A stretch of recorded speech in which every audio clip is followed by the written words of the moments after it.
muutama prätkä tossa meidän eessä. Pistivät tanssiksi näköjään. Mikähän paraati niillä täällä on. Aika paljon tulee tuolta toisestakin suunnasta noita. Ai et, toi on elämä. Meillä olisi 15 kilsaa määränpäähän liikennevaloissa enää. vasemmalle ja käänny sitten seuraavalle tielle Siinä oikealle. on joku kirkko kanssa.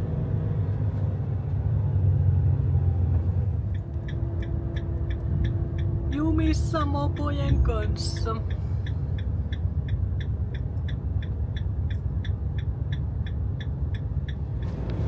Ollaan Bergensin kaupungissa. En tiedä miten se lausutaan. Kirjoitetaan tuohon sitten. Täälläkin on silta.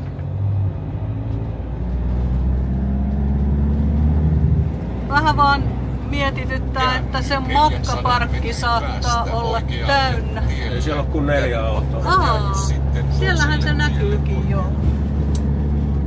Mahtavaa, jos me mahutaan. No kyllä näyttää säkkiseltään olevan. Ai täynnä. Siis tilaa. Niin. No en tiedä miten monta paikkaa siellä on. Käänny liikennevaloissa oikealle ja Mut käänny sitten kaupunki toiselle näyttää tielle oikein kivalta. Baby. Tää olisi hyvän näköinen paikka kyllä itse asiassa. Oi.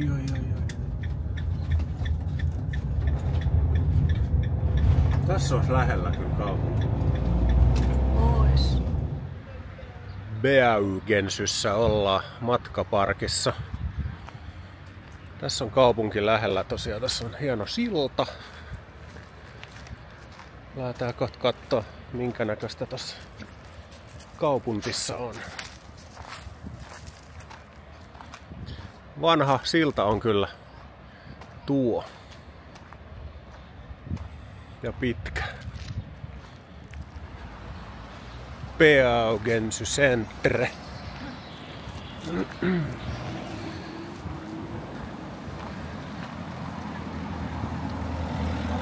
Tän näköistä.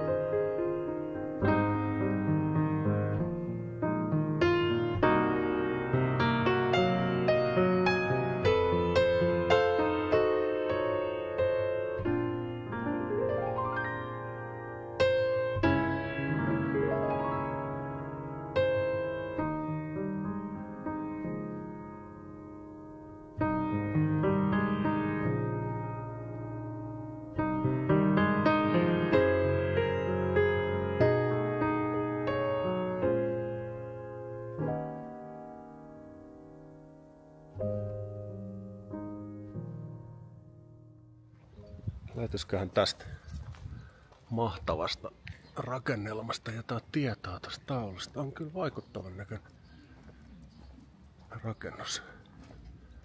Ranskaksi on tässä kyltit. Joku Don John.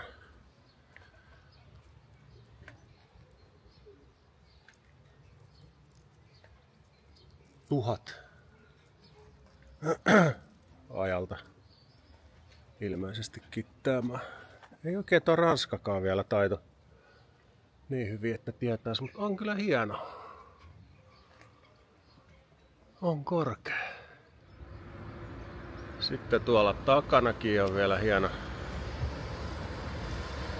torni.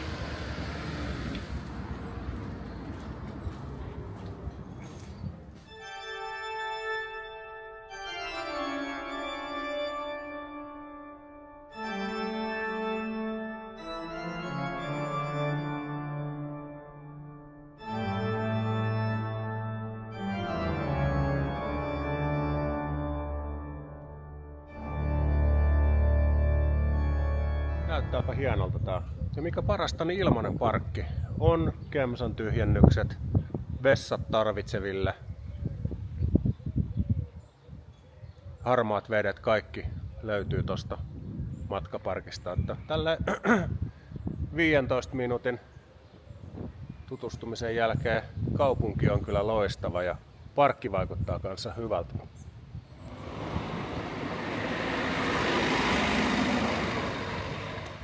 Jeanne d'Arc.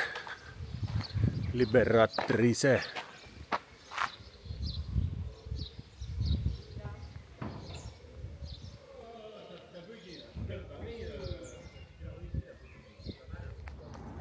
On idyllisen näköistä.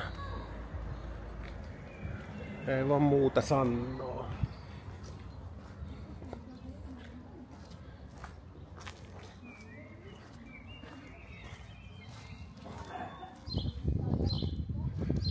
Huokuu kyllä historiaa nämä rakennukset täällä.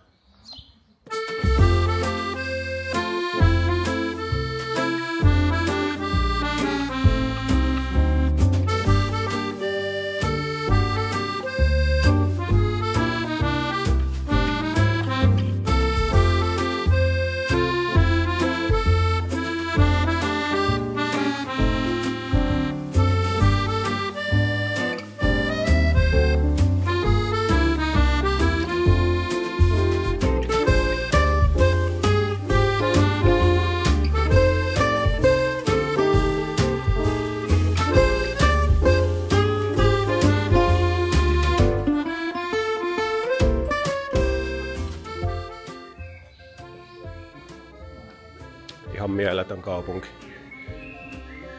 Olen tykästynyt. Ihan mihin tahansa kadunkulmaa kuvaa, niin on kyllä tosi idyllistä täällä. Ai. Centreville siinä, eli keskusta. Aukio. Mennään tonne, missä toi patsas on.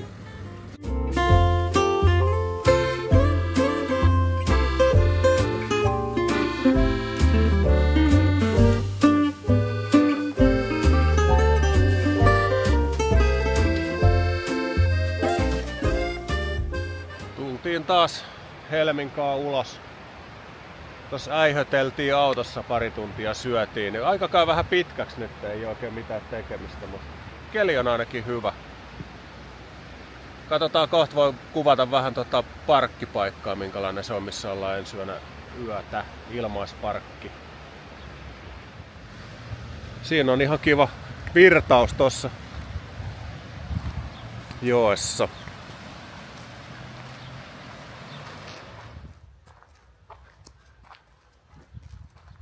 Kivoissa maisemissa kyllä saa kävellä tässä rannan tuntumassa. Kyllä tuo on hienoa tuo vanha rakentaminen, mitä täällä on harrastettu.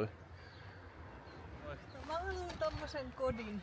Ei tommosta harmaata, mutta mä haluan tollasen linnan. Aika kiva tornin. Kiva torni tehty tuohon. Mitähän täällä on? Mennään katsoa tän ylös. Tuolla edessä on joku jännä paviljonki. Jännät portaat sinne ylös menee. Mennäänpäs katsomaan. Ja tossa on joku muuri. Peittänee jotain jännittävää. Päästiin kattojen ylle. Täältä avautuukin kivat maisemat tuohon jokeen.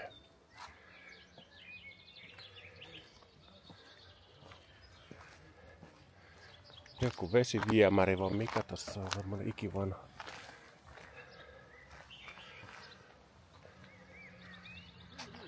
Iso alue.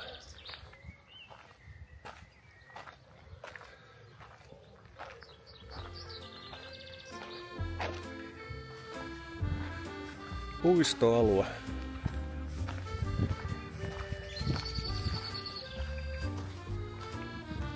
Kaupungin muuria. Mennään tuolta vielä käymään kaupunkissa.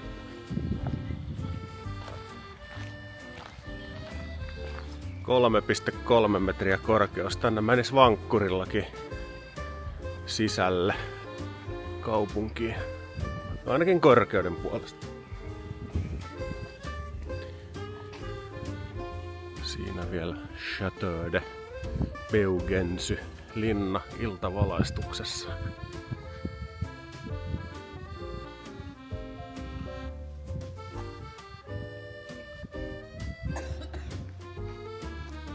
Komia, se on kyllä tääkin, eihän sillä voi mitään. Hyvät on kierrätysmahdollisuudet Ilmaisparkissa ja tällaisessa paikassa.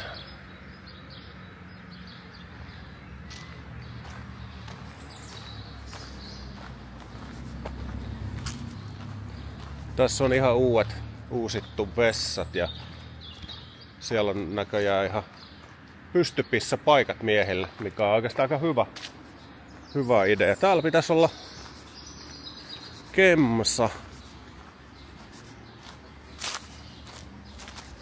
Minkäs näköinen? No täällä on ainakin hurja haju kyllä. Mut näyttää aika uudelta laitteelta. 7 paikkaa vai 8 paikkaa tässä pitäisi olla, mutta tässä nyt on kymmenkunta autoja.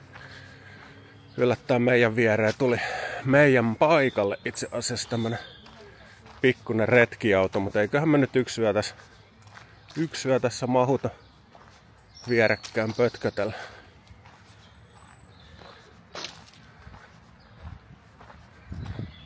Eturivissä on siltamaisemapaikat ja täällä on sitten pöytärykelmää.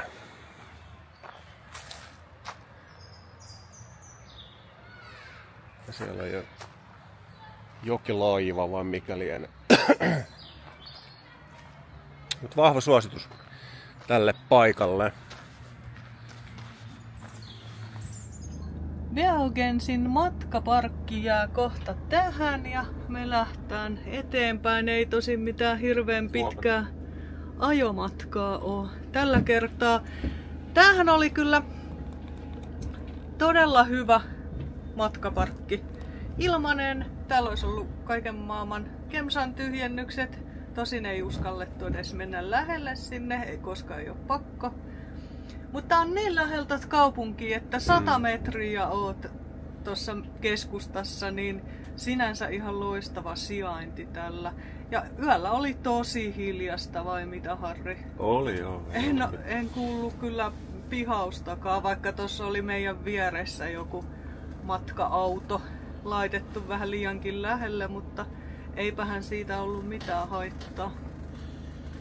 Jatketaan matkaa. Joo, nyt lähdetään linnan metsästykseen. Juu, joku linna pitäisi nyt käydä katsomassa. Keli on valitettavasti sateinen tänään. Ei voi minkään. Tässä olisi täällä sillan toisella puolella sitten leirintäaluekin. Jos jotain kiinnostaisi leirintäalue, niin semmonenkin olisi löytynyt täältä. Harmillisesti tuli vähän kurkku kipeäksi eilen ja luulin jo, että nyt tulee kuumekin, että aika huono olo tuli. Toivottavasti tää pysyisi vaan tämmöisenä kurkkukipuna ja häviäisi mahdollisimman pian. Et jos on ääni vähän paineessa, niin johtuu ihan siitä. Kylän läpi ajo.